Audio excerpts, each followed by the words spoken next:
आयुष्य कुणासाठी थांबत नाही, ते चालूच राहत। ते सुरुवात आणि शेवट याचं चक्र आहे, जिथे आपल्याला असं वाटतं की आता सर्व काही संपलंय, पण प्रत्यक्षात तसं नसतं। तुम्हाला त्याची दुसरी बाजू देखील जाणून घ्यावी लागते।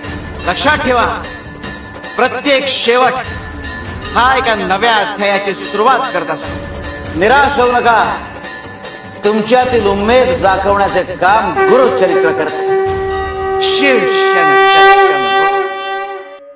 आपल्या भोवती असणाऱ्या प्रत्येक व्यक्ती आणि परिस्थितीचं महत्व समजण्यासाठी त्याची पारख करण्याची कुवत देखील आपल्या अंगी असायला हवी, अन्यथा सगळं व्यर्थ आहे। गाढवाच्या पाठीवर कितीही उंची चंदनाचे ओझे लादलेले असले तरी गाढवाला त्या चंदनाच्या सुगंधाशी काही देणं घेणं नसतं। गुरुचरित्र तुमचा दृष्टिकोन तीक्ष्ण बनवते, चांगल्याची पारख कशी करावी हे आपण शिकतो।